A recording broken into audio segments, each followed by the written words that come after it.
Hello, hello, hello. Welcome to a new edition of our show titled Speak of Africa. Brothers and sisters, it's a new week and we're happy to bring you a new show.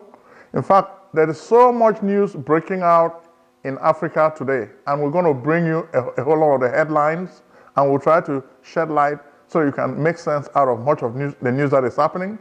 But before we begin, we'd like to thank all our subscribers sincerely. We want to thank all our viewers sincerely, and we want to thank all our advertisers. So we thank everybody who is really supporting this show. Without you, we will not really have a show. So this show is like a new community. We're trying to create a community where we can communicate with each other. So whatever you like, share with us. We noticed that most of you were not really comfortable with the subject of the last show, which deals with homosexuality in the motherland. We understand. In fact, when we did our poll, the poll showed that 94% of you were against homosexuality and homosexual rights. 3% were for homosexual rights, and 3% were undecided. So we really understand why you did not really like the last show, because it looked like the subject is not a subject you are comfortable or ready for. But as Africans, we have to be ready for everything. What we try to do on this show is to educate you and share information that should not take you by surprise. Because tomorrow, if you go somewhere, they start talking about homosexuality, don't be surprised. So we have to make sure you are fully equipped to really deal with this. Just know that even though you may not like it, it's around you. So when it raises its ugly head, don't be like, oh, mama mia, what it is. Okay? So we understand. So for the show of today, we're going to take you from one country to another. We're going to start from the southern part of the motherland, then we'll go up north, okay? We're going to start probably with Angola. Most of you have heard about Angola. Angola is on the southern western part of Africa. In fact, Angola became independent in 1975. But today, we want to really bring a subject that is really hard. And this is the Dos Santos Scandal. A year ago, we did a show on South Africa, and we introduced you to the Bell Pottinger scandal. Today, we're bringing you another scandal, and this scandal has to do with the daughter of the former president of Angola. Her name is Isabel dos Santos. She's married to a Congolese guy, and there's a big scandal breaking out. Her father left power a few years ago, and João Lourenço assumed power as the new president of Angola. But you must know that when José Eduardo dos Santos was in power, his daughter Isabel was like the vice president of the country. She was in charge of the oil company Sonangol. Okay? Sonangol is a big oil company. So this oil company had all the big wealth of this country. So everything was in the hands of Isabel dos Santos. So a report came out of an investigation, a very detailed report, and we've put our hands on this report, and we have so much information, we have so many pictures showing what really happened. And these pictures will even take you to the colonial period, even the pre-colonial period in Angola. What really happened in this report? People that are investigating Isabel dos Santos, and they found out that she stayed in Sonangol Oil Company after her father resigned and gave power to João Lourenço. But she was fired a few months ago because it was realized that she moved over $38 billion from the oil company into offshore accounts. So a very big scandal is unfolding, which shows that Isabel has really been playing games, taking all the money from the country, sending it out to offshore companies, which are just like shell companies. And most of these companies really belong to the Dos Santos family. Some of the companies belong to Isabel and her mom, others to the father and the brothers. So it's more like the whole family is trapped in this bribery and corruption scandal. It's really big. So the investigative journalists have really prepared all this report. And of course, you have Luanda Leaks, which really prepared this secret report, which we're sharing with you. And you can see a lot of the pictures which we have to show you. And so Isabel is deeply involved in this. So right now, it looks like she makes a living and she lives in London. So they want her to return to Angola to face prosecutors who want her to pay for her crimes. She's saying she's not a criminal and she's not done anything wrong. And she argues that she instead wants to run for president. And maybe President Lorenzo is just trying to intimidate her so that she should not run for president. But we see that there is a trail of corruption. Everything leaves clues. In fact, the corruption leaves so many clues that you can see. Even the accountants who are working for Isabel dos Santos are corrupt. You can just see that they don't really do good accounting because the accounting is just like the same accountants who were working for the Bell Pottinger company. These guys are experts in their fields, but because of the law of money, they do things that normally their profession prohibits them from doing.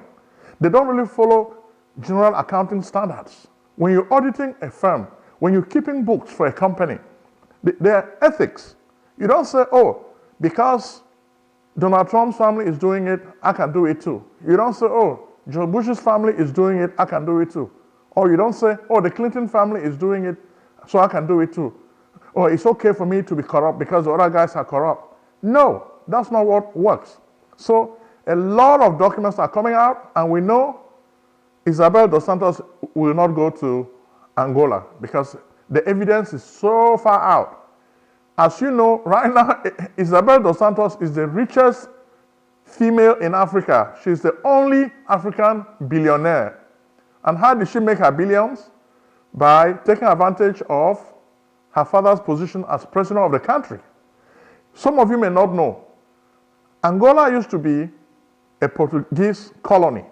In fact, when you look at the slave trade that went on, especially during the 16th century, from Angola to Brazil, there's a whole lot of traffic crossing the Atlantic. So eventually, the Angolans became fed up with their colonial masters, and they fought bitterly to overthrow their colonial masters. So there were like three movements that were really clamoring for independence. You have the MPLA, UNITA, and FNLA. So the three movements were really fighting, and eventually they tried to work some kind of arrangement so that they can take the country to independence. But this arrangement did not work for a long time. Things broke apart, and they started fighting. Eventually, MPLA was able to conquer Luanda, an area where you have a whole lot of oil, and that's how they were able to secure the oil fields, and they started pumping this oil, and this oil really helped them to emerge victorious in the war against UNITA and FNLA. And eventually, what happened? Jonas Savimbi was supported by the United States. That's UNITA. He was supported by the United States. Mobutu Sese Seko actually was a US proxy who was really helping UNITA. But eventually, Jonas Savimbi was killed in an ambush. 2 months later, the war ended. Okay? So this country that became independent in 1975 did not really enjoy its independence. It started fighting, just like the case we have in South Sudan. The people started fighting because of resources. So Agostinho Neto became the first president. Then he was sick.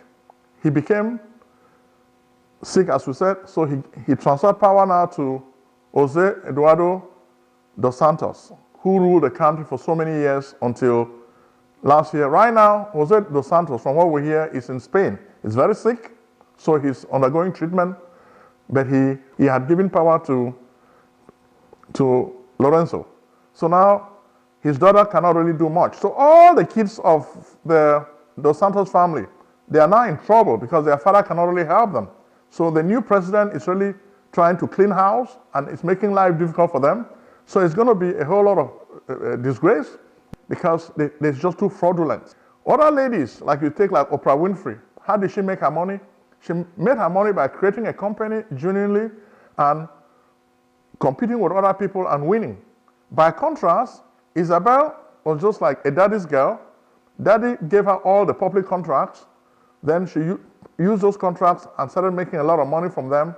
Then she started creating shell companies overseas to take money out of the country. So this is really wrong.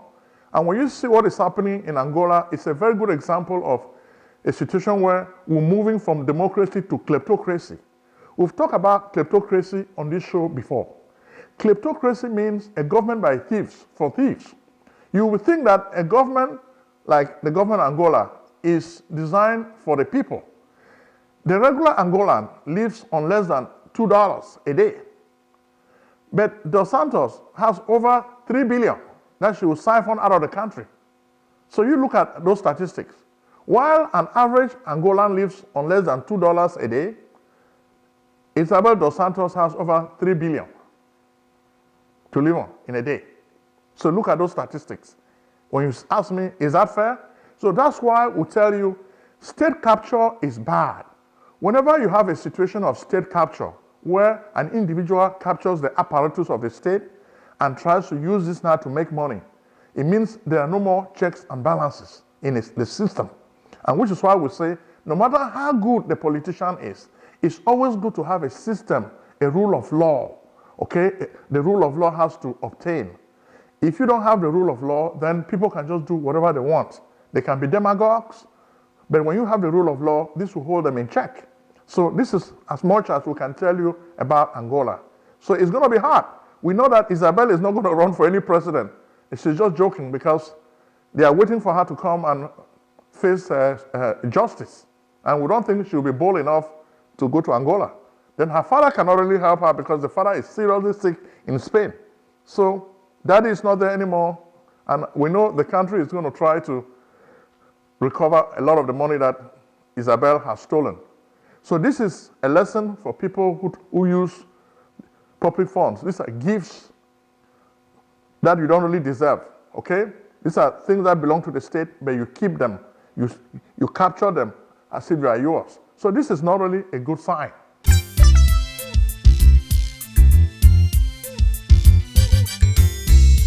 Hey, yo, Shay, I thought you was gonna take me to this place so I could get my taxes done. You know I'm trying to buy a new house. What's up? Let's get it on. If you searching for a house, call up my man Prince O'Jones, the best in real estate. Take it from your guy Shake. When I say his services are the best in the states, word is born. He even take care of your tax forms, back refunds. So come, get your business done. Consultations, financial organization, fast processing. No waiting, this man is amazing. The Prince.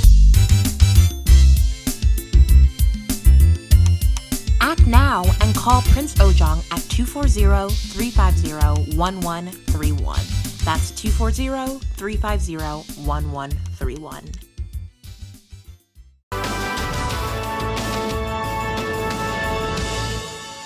So now from Angola, we're going to move to Zimbabwe.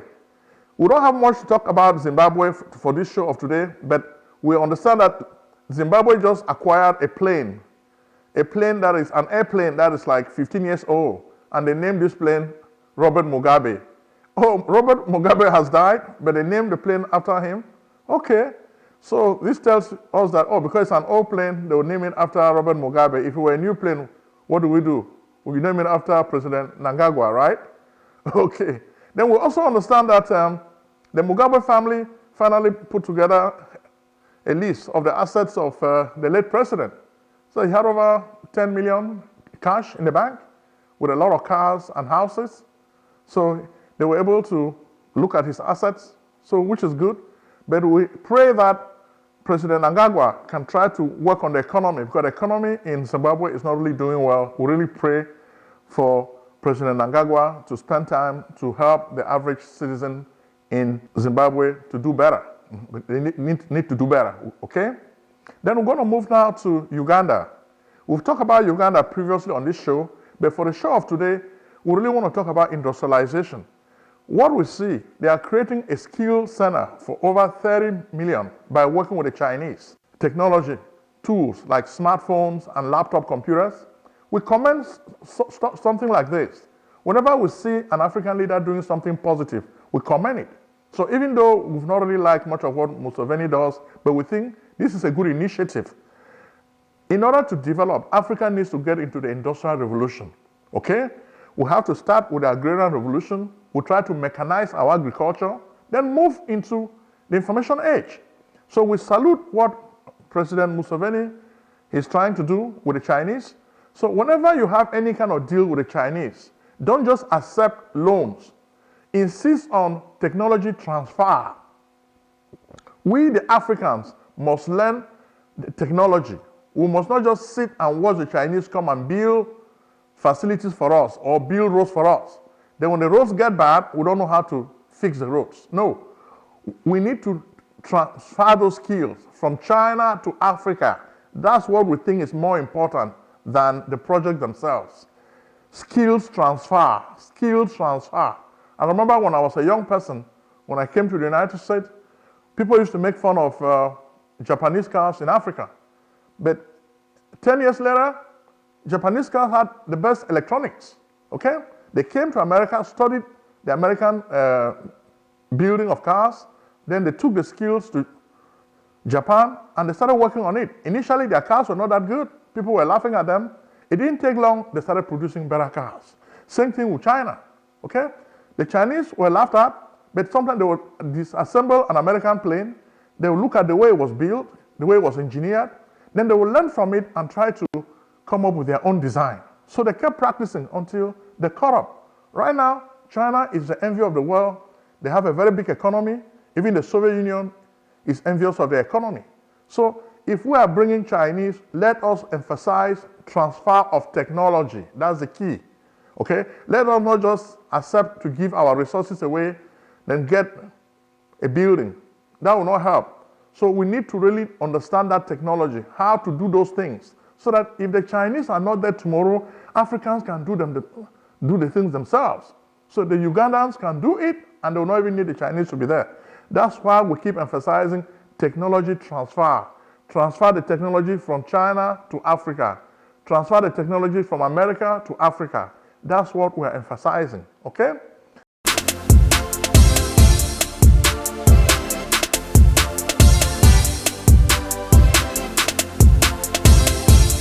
I'm at Favor. It's an African store by the neighborhood here, Bassville, in back of Maryland's farm. It's been a wonderful year for the past 2 to 3 years we have in this African store here, and it's helping us, and actually it's a good place for us to come and give us support and do some shopping here.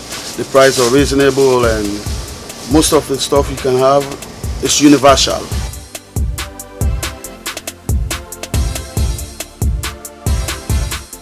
One thing I love about this store, they are very consistent and they treat the customers very, very well. You come here, you see everything that you will need for your house.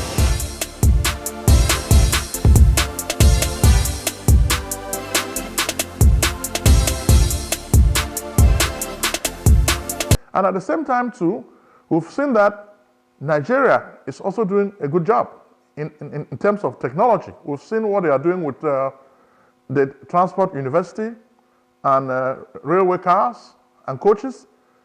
A few days ago, I think President Buhari was in London attending a meeting. He was invited by Britain. You know, since Britain is going through their BREXIT phase, it looks like they are waking up now to realize that they will need a new trading partners. For a long time, the empire on which the sun never set, Britain, thought they were the biggest in the whole world, but things have really been rough on them with this Brexit. So they're going to need new trading partners. So they're going to need more than just the Commonwealth. So if they're going to need all of this, they will need to trade with Africa. And Africa is like where there's more growth than any other part in the world. So Britain invited most of these African leaders, and President Buhari was among the guests of Britain. So we hope they can take advantage of such invitations to insist on technology transfer. Already, we've seen that Nigeria is working on a transport university program, which we salute very well, because a program like this will lead to a lot more technology transfer, which is good. Then, of course, we know, you remember Gambia, right? Yaya Jammeh. Yaya Jammeh is in exile in Equatorial Guinea. But the last few weeks, we've been covering what is happening in Gambia.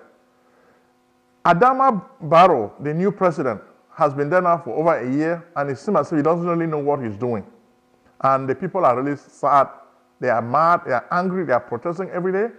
So Yahya Jammeh supporters are very many. They are coming out now in the streets. So now what they are saying is they would even prefer a devil such as Yahya Jammeh to an angel such as Adama Barrow.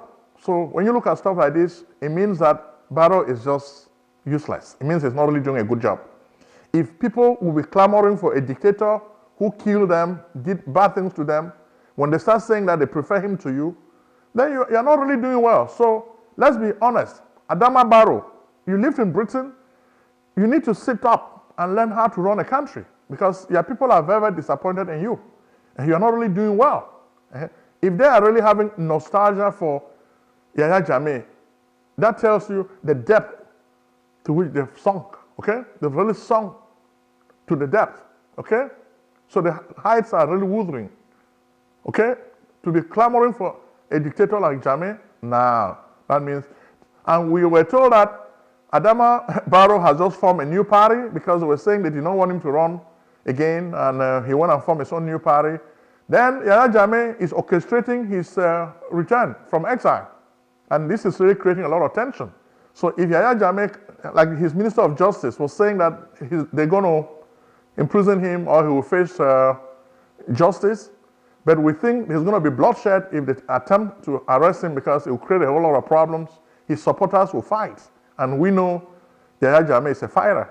So let them not even think about that.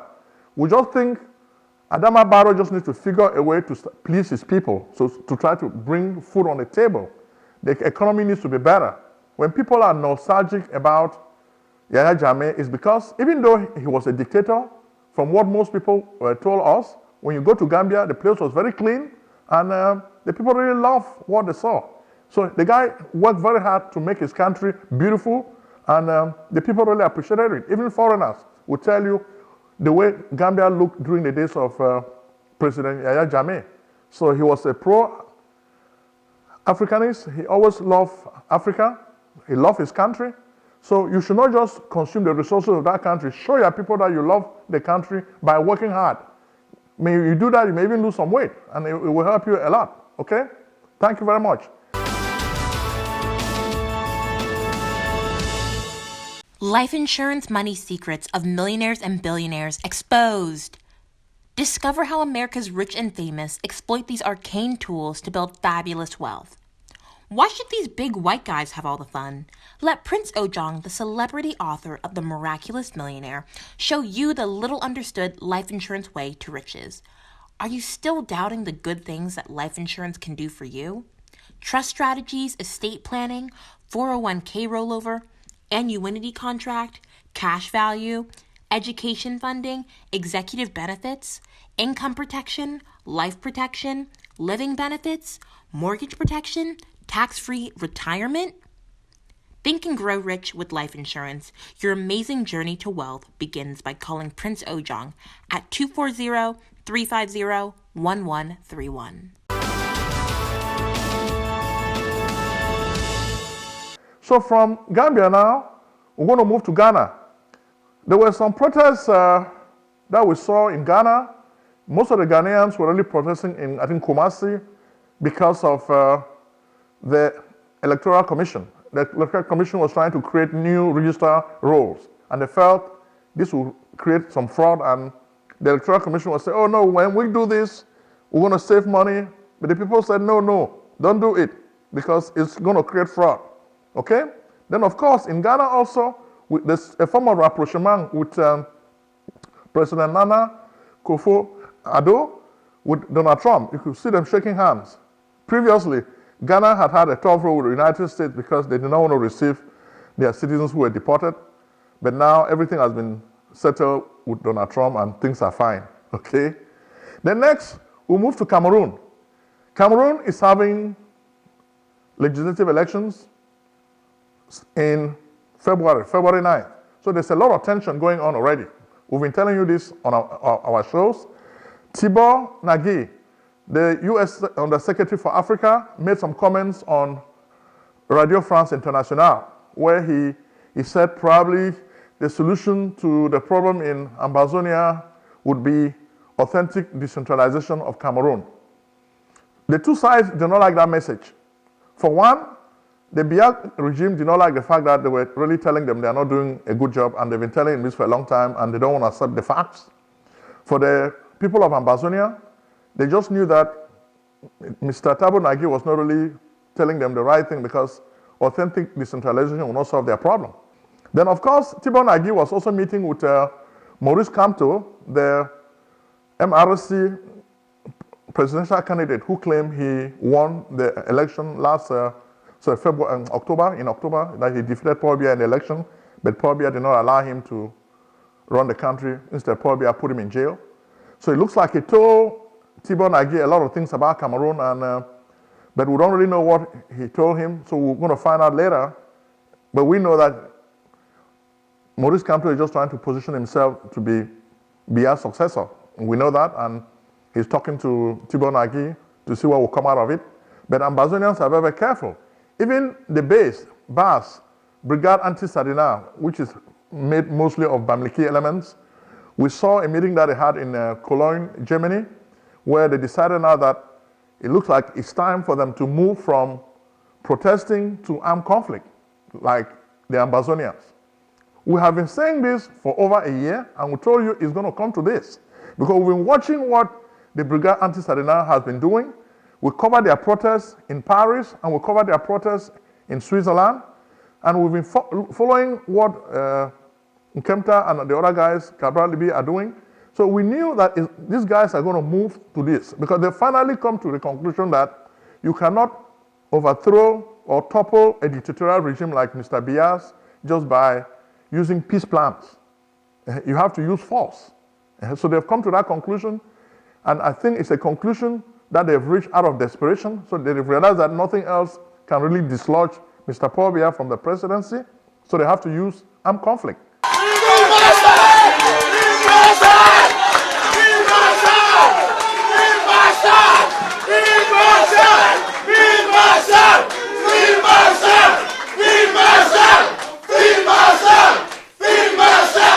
So from what we're saying, it looks like they want to emulate the field marshal of Lebi Alem. They want to emulate his success. In Lebi Alem, in your industry where you remove your other guns. So, Mr. Field Marshal, they're waiting to hear from you. Okay, thank you, sir. I'm happy for this question. I'm the Field Marshal of Ambazonia.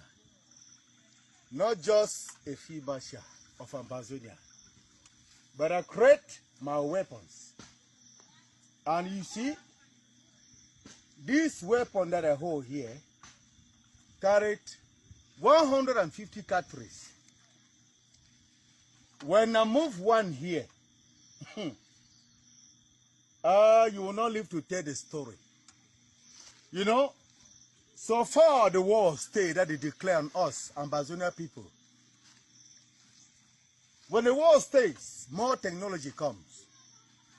And I'm happy that God give us the technique and the knowledge to come out with this. They are talking that they want to get in contact with Field Marshal. Whether they get in contact with Field Marshal or not is not really the important part of this presentation.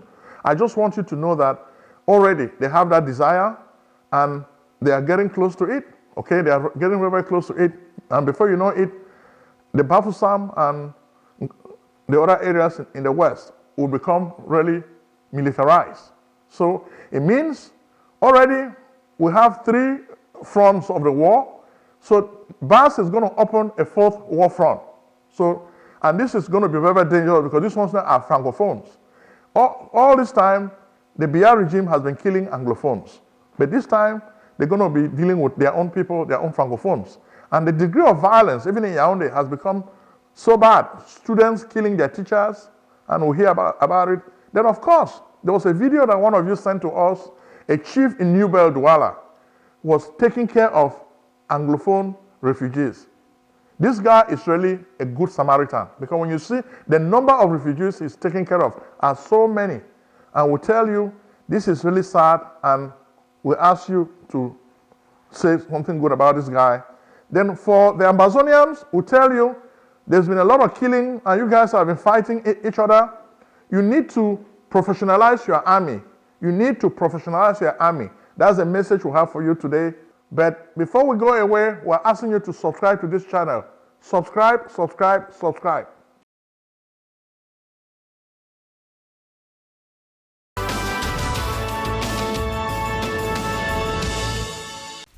Selling a service or a product?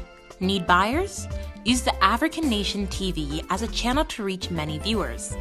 Act now and call Prince Ojong at 240-350-1131. That's 240-350-1131. Act today.